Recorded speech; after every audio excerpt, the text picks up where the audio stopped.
Hey guys, Ryan here, and today I'm going to be bringing you more of a silly game today, just a bit of a meme. I decided to play the Vanguard, the LC-90, with only high explosive shells.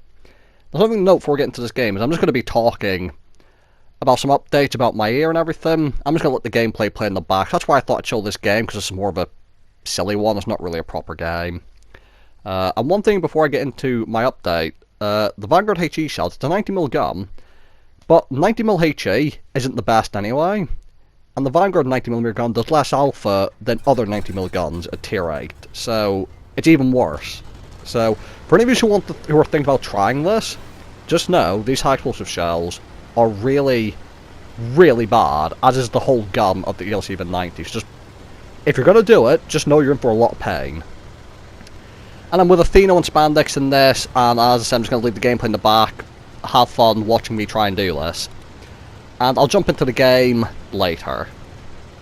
Now, on Thursday I uploaded a guest replay from Foodie, and it's T50-2, and on that day I went to get the bandages removed from inside my ear. Which is great, because I've been really wanting to get removed. They're quite uncomfortable, I say quite uncomfortable, very uncomfortable to have in there. And I went to the hospital, and as they removed them, I was expecting them to gently just grab it and gently pull it out. That's what I was thinking was going to happen, because I got told, be really careful not to move the bandages too much. So I went down, I sit down, the doctor, he grabs the bandage and just fucking pulls it out like a fucking plaster. Just rips it off. So that was a pleasant experience, and then it turns out that there were two bandages, one on the outside and one very much deeper on the inside. So what happened is I had to lay down, and he reaches into my ear with this little, like, tweezer kind of thing to get the next bandage out. And as he pulls it out, obviously he's very deep in my ear right now, so I'm in quite a bit of discomfort and quite disoriented. And I'm just trying my best. I'm not even listening to what he's saying, because I'm trying my best not to embarrass myself by throwing up. And he takes it out, and I feel a scratch in my ear. Basically what happened is ever since, because he took the bandage out, and there was a lot of dry blood attached to it, when he pulled it out, it actually opened up or made a new cut in my ear, like, made another wound in there. So after he took the bandages out, he told me that there was a brand new wound in my ear, bleeding, and he'd have to put another kind of steri strip, not a plaster or a steri strip, but some kind of bandage thing in there to cover that wound. So, 2 bandages came out, 1 more went in. The other thing is, when you're a kid and you fall over and you graze your knee or your elbow, and you get that, rubbing alcohol stuff rubbed on the wound to disinfect it before you put the plaster on. It's very uncomfortable, kids hate it, but as you grow up you just realise that it doesn't hurt at all really, and it's just fine. From the feel of things, I think he put some of that in my ear over the wound, quite deep in it, so I can just feel this burning deep in my ear, and I can tell you that was also quite unpleasant. But the worst part is that after all this, I just wanted to go home. But they're all asking me to be slow, get up steady, because, you know, when they work with the ear, you might be a bit dizzy. So I had to try my hardest to not let them know I was disoriented, because the last thing I wanted was for them to keep me in. So they were telling me things about what had happened and when I should go to the doctor to get the plaster removed. I heard absolutely fucking none of it, because I was too busy trying not to throw up, or let them see that I was a bit unsteady on my feet. So basically what that means is, I have to call a doctor later this week to go get this plaster removed in my ear. And the thing is, I don't even know if there is a plaster in my ear.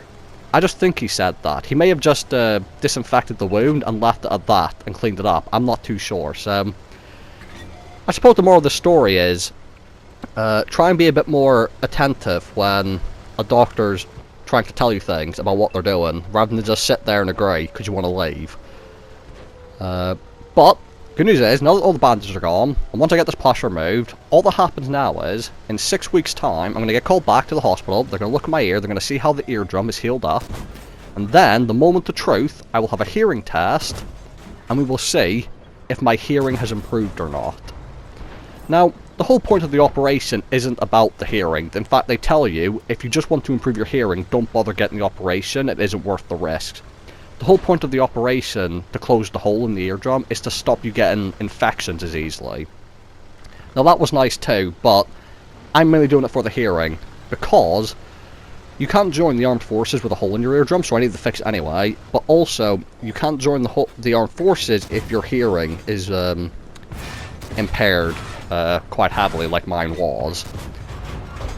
So really, in 6 weeks' time, I'll find out whether all this pain and discomfort was actually worth it, because I'm only doing it for the hearing. So if it turns out that my hearing hasn't improved, which is only a potential benefit, they don't guarantee that your hearing will improve, it would have all been for nothing. But, no, you know, it's a risk I had to take, in my eyes anyway.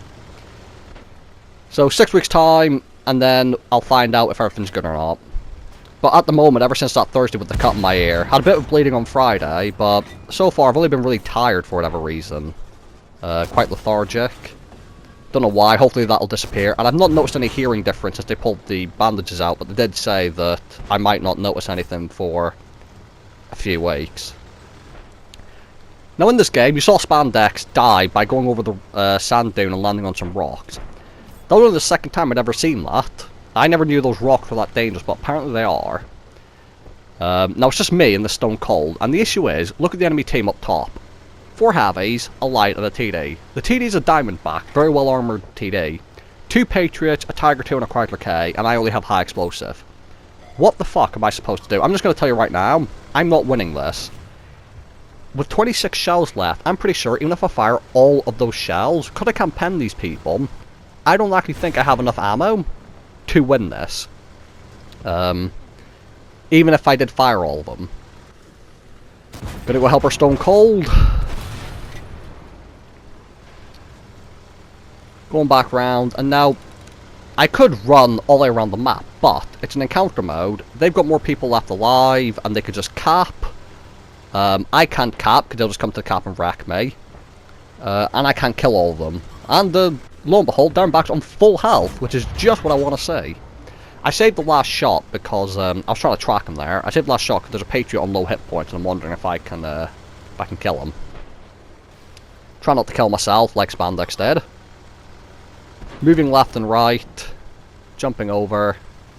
Gonna go for the side armor where it's thinner. Don't kill him, and I get picked up by the Chrysler K. Now, this wasn't a particularly great game in terms of damage, overall damage and assistance and combined damage. This game I only managed 2200 damage and 1400 assistance, but that is the 3rd most damage on our team in a full HE Vanguard. I think that's a good game. Plus, could have found just high explosive, actually made a decent profit. So, I hope you guys enjoyed this bit of a meme game I played. Thank you guys for watching. Hope you guys enjoyed the video, and I'll see you all in the next one.